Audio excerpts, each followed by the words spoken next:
نحمده ونصلي على رسوله الكريم أما بعد. أعوذ بالله من الشيطان الرجيم. بسم الله الرحمن الرحيم. شهر رمضان الذي أنزل فيه القرآن هدى للناس وبينات من الهدى والفرقان فمن شهد منكم الشهر فليصم. صدق اللہ العظیم.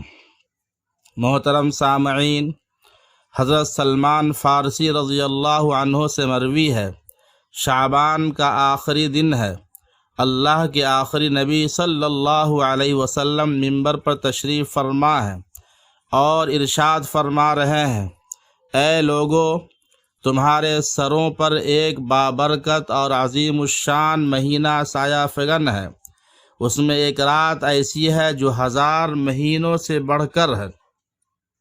اللہ نے اس کا روزہ فرض اور اس کی رات میں نماز کو نفل قرار دیا ہے۔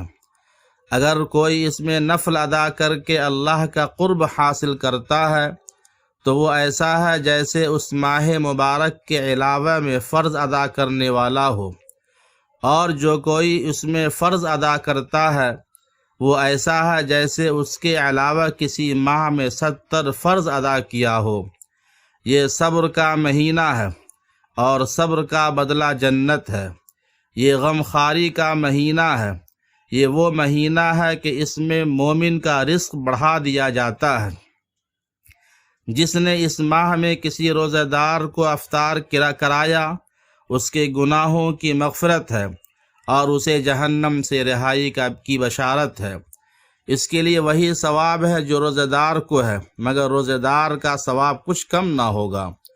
پوچھنے والوں نے پوچھ لیا کہ یا رسول اللہ صلی اللہ علیہ وسلم، ہر ایک کو اتنی وسعت کہاں کہ روزہ دار کو افطار کرائے؟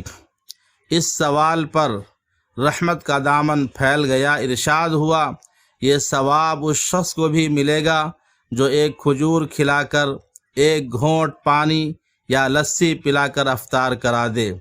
یہ مہینہ، اس کا ابتدائی حصہ رحمت ہے، درمیانی حصہ مغفرت ہے اور آخری حصہ جہنم سے نجات ہے۔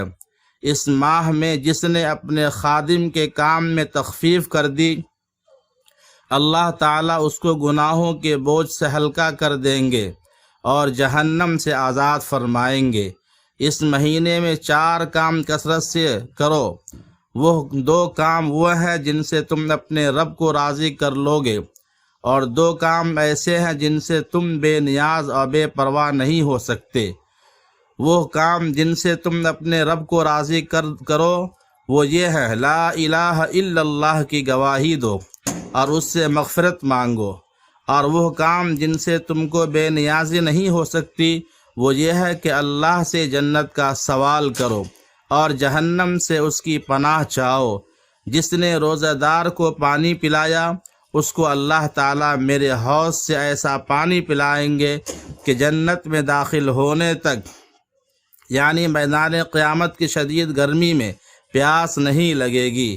وآخر الدعوانا الحمد للہ رب العالمین۔